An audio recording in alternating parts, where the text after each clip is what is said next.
Great good morning officers.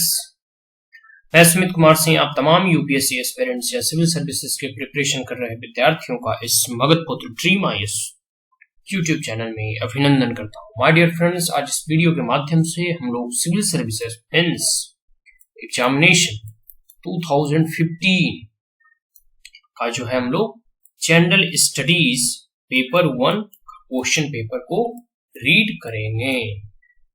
तो इस video के माध्यम से हम लोग सिर्फ और सिर्फ जो है वो जनरल स्टडीज पेपर 1 2015 का जो एक सीरीज चल रहा है, जिसमें कि हम लोग 2014, 15, 16, 17, 18, 19 और 20 जो प्रीवियस ईयर के क्वेश्चंस हैं, जब से पैटर्न चेंज हुआ, सिलेबस चेंज हुआ, उसे हम लोग देखेंगे, उसे हम लोग रीड करेंगे। रीड करने के बाद हम लोग ये समझ पाएंगे कि जो है यूपीएससी का पूछने का तरीका क्या है, किस प्रकार के प्रश्न को पूछती है, उसका पैटर्न क्या है, किन टॉपिक से प्रश्न पूछे जाते हैं, प्रश्न कैसा होता है, प्रश्न पूछने का तरीका कैसा होता है, कितने शब्दों में हमें लिखना होता है। तो ये सब चीज हम लोग इससे जान पाएंगे। तो हम लोग इस वीडियो में सिर्फ और सिर्फ रीड करने जा रहे हैं, जिससे कि हम लोग एक रिवीजन कह सकते हैं प्रीवियस ईयर का, और इसके आधार पर हम लोग आगे की अपनी तैयारी कर सकते हैं, या फिर इससे हम जानने के बाद हम अपने मन में एक चीज बैठा सकते हैं कि आखिर किस प्रकार की तैयारी होनी चाहिए, किस प्रकार का अगर प्रश्न पूछा जा रहा है। तो 3 घंटे का होता है एग्जाम, ये तो मालूम ही है। 250 वर्ड्स का होता है। जीकेजीएस का जो है 4 पेपर, जनरल स्टडीज का 4 पेपर होते हैं। चारों पेपर जो है वो 250-250 मार्क्स के होते हैं, जो कि हमारा 1000 मार्क्स टोटल हो जाता है। मतलब जो समान अध्ययन का जो चारों पेपर होता है, उन चारों को अगर जोड़ दें तो 1000 का हो जाता है। तो ये चीज है। तो आइए पहले इसके कुछ विशिष्ट अनुदेश दिए गए हैं, उसे जानने का प्रयास करते हैं। कृपया प्रश्नों का उत्तर, ये एक तरह से इंस्ट्रक्शंस हैं, जो कि प्रश्नों के उत्तर देने से पूर्व निम्नलिखित प्रत्येक अनुदेश को ध्यानपूर्वक पढ़ें। मतलब इस इंस्ट्रक्शंस को ध्यानपूर्वक पढ़ें। मैं हिंदी और अंग्रेजी में दोनों में पढ़ देता हूं। इसमें 20 प्रश्न है, मतलब टोटल जो प्रश्न है, नंबर ऑफ क्वेश्चन 20 है। हिंदी और अंग्रेजी दोनों में छपे हैं। सभी प्रश्न अनिवार्य हैं। प्रत्येक प्रश्न के अंक कितने नंबर के हैं उसके सामने दिए गए हैं। प्रश्नों के उत्तर उसी माध्यम में लिखे जाने चाहिए जिसका उल्लेख आपके प्रश्न पत्र में किया गया है, और इस माध्यम का स्पष्ट उल्लेख प्रश्न सह उत्तर पुस्तिका के मुख्य पृष्ठ पर अंकित निर्दिष्ट स्थान पर किया जाना चाहिए। उल्लिखित माध्यम के अतिरिक्त अन्य किसी माध्यम में लिखे गए उत्तर पर कोई अंक नहीं मिलेंगे। प्रश्नों में शब्द सीमा है, मतलब वर्ड लिमिटेशंस है, जहां विनिर्दिष्ट है का अनुसरण किया जाना चाहिए। प्रश्न सह उत्तर पुस्तिका में खाली छोड़ा हुआ पृष्ठ या उसके अंश को स्पष्ट रूप से काटा जाना चाहिए। मतलब अगर कोई ये जो पेज है, अगर यहाँ पर मतलब खाली छूट गया, या फिर हमारा जो है आंसर कंप्लीट हो गया और ये ब्लैंक छूट गया, तो उसे स्ट्रक डाउन करके काट दें।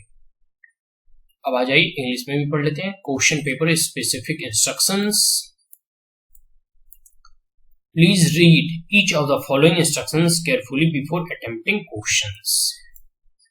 There are 20 questions printed both in Hindi और in English. All question are compulsory. The number of marks carried by a question is indicated against it. Answer must be written in the medium authorized in the admission certificate, which must be stated clearly on the cover of this question cum answer booklet in the space provided. No marks will be given for answer written in a medium other than the authorized one. Word limit in questions wherever specified should be adhered. Any page or portion of the page left blank in the question cum answer booklet must be clearly struck off. अब आ जाइए देखते हैं पहला प्रश्न। निम्नलिखित प्रत्येक प्रश्न का उत्तर 200 शब्दों में होना चाहिए। जो वर्ड लिमिटेशंस हैं वो 200 वर्ड्स हैं। सभी प्रश्नों का जो है उत्तर वो 200 शब्दों से अधिक नहीं होना चाहिए। शब्द विस्तार की अपेक्षा प्रश्न उत्तर की अंतर वस्तु अधिक महत्वपूर्ण है। सभी प्रश्नों के अंक समान है। Answer the following question in not more than 200 words. Its content of the answers are more important than their length. All questions carry equal marks. कहने का तात्पर्य है कि जो हमारा कंटेंट है कोई भी आंसर का, वो ज्यादा इंपॉर्टेंट है उसके लेंथ से, मतलब क्वालिटी मैटर करता है, क्वांटिटी उतनी मैटर नहीं करती। हमें जो है वो क्वांटिटी 200 शब्दों की ही डालनी है, लेकिन जो क्वालिटी होनी चाहिए, जो कंटेंट होना चाहिए, वो ज्यादा महत्वपूर्ण है, इंपॉर्टेंट है और उसकी वैल्यू अधिक है। तो लेंथ पे विशेष ध्यान नहीं ना कि 8-10 पेज का एक ही आंसर लिखें, बल्कि 200 शब्दों में ही आंसर लिखें, शॉर्ट एंड स्वीट आंसर ही हो, लेकिन कंटेंट जो उसका हो वो इंपॉर्टेंट है। अब आइए हम लोग क्वेश्चन नंबर 1 पढ़ते हैं। भारत की प्राचीन सभ्यता मिस्र, मेसोपोटामिया और ग्रीस की सभ्यताओं से इस बात में भिन्न है कि भारतीय उपमहाद्वीप की परंपराएं आज तक भंग हुए बिना परिरक्षित की गई हैं। टिप्पणी कीजिए। The ancient civilization in Indian subcontinent differed from those of Egypt, Mesopotamia and Greece in that its culture and traditions have been preserved without a breakdown to the present day. Comment 12.5 number का question number 2। Bharat की मध्य पाषाण शिला कला न केवल उस काल के सांस्कृतिक जीवन को बल्कि आधुनिक चित्रकला से तुलनीय परिष्कृत सौंदर्य बोध को भी प्रतिबिंबित करती है। इस टिप्पणी का समालोचनात्मक मूल्यांकन कीजिए। Mesolithic rock cut architecture of India not only reflects the cultural life of the times but also a fine aesthetic sense comparable to modern painting. Critically evaluate this comment. Question number 3। Mahatma Gandhi के बिना भारत की स्वतंत्रता की उपलब्धि कितनी भिन्न हुई होती, चर्चा कीजिए। How different would have been the achievement of Indian independence without Mahatma Gandhi? Discuss। ये भी 12.5 नंबर। Question number 4। अब सारी उपागमों और रणनीतियों के होने के बावजूद महात्मा गांधी और डॉक्टर भीमराव अंबेडकर का दलितों की बेहतरी का एक समान लक्ष्य था, स्पष्ट कीजिए। Mahatma Gandhi and doctor Bhimrao Ambedkar, despite having divergent approaches and strategies, had a common goal of amelioration of the downtrodden. Elucidate. Question 5।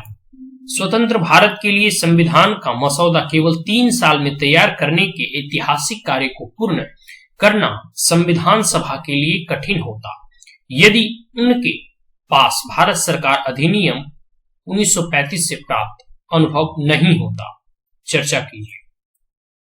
It would have been difficult for the Constituent Assembly to complete its historic task of drafting the Constitution for independent India in just 3 years, but for the experience gained from the Government of India Act 1935. Discuss. Question number 6।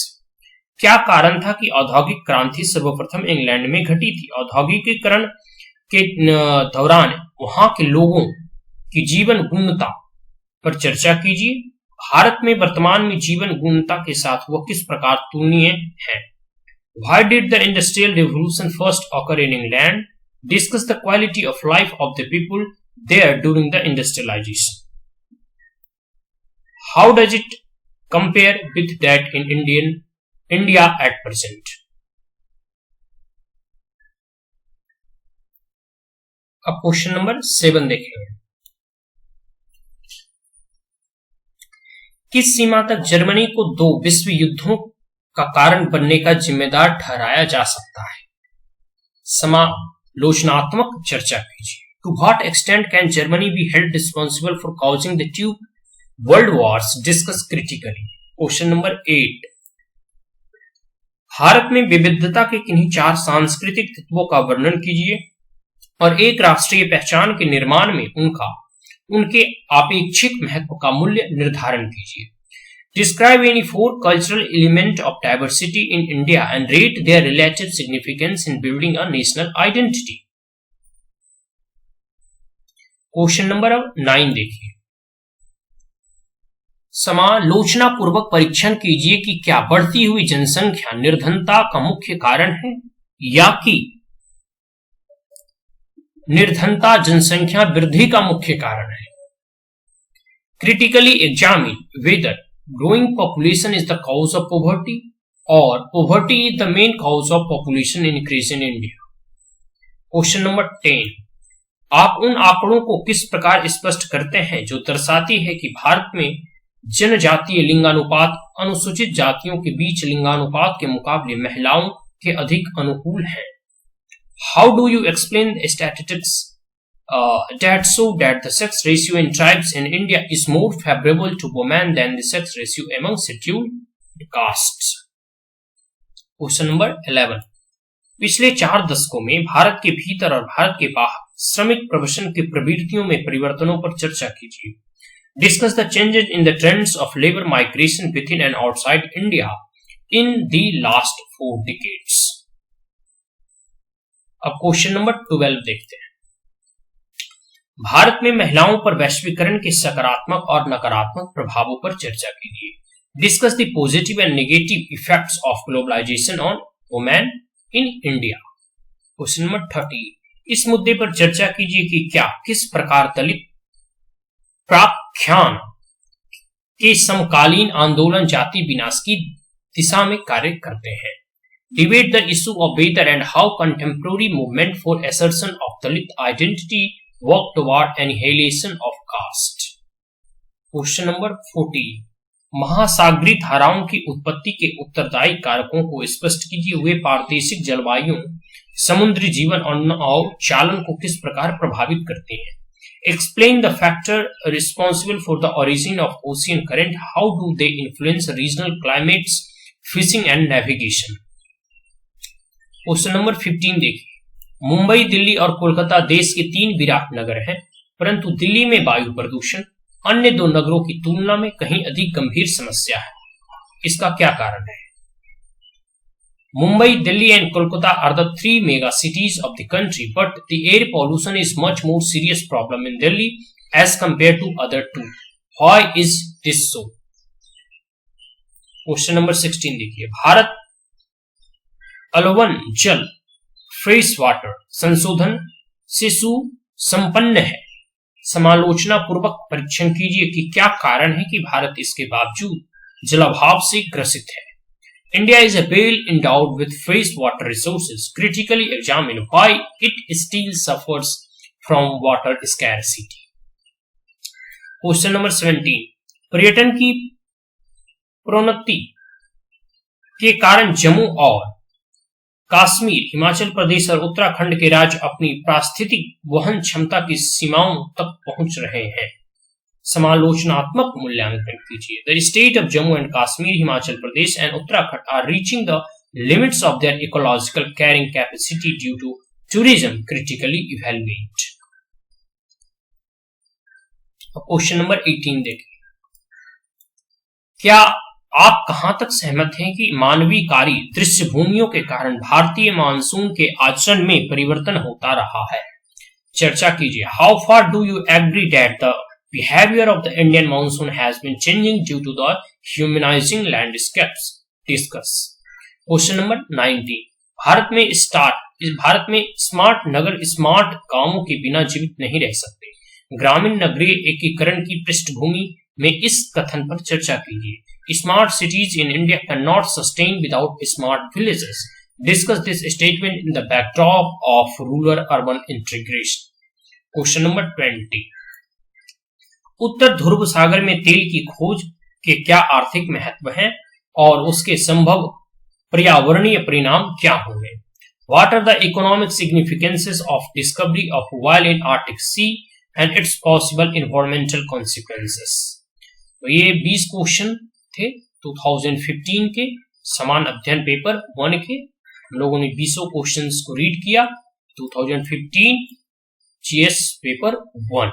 आशा करता हूँ अगर video आपको अच्छा लगा हो तो like share and subscribe जरूर करें। Thank you, have a great day.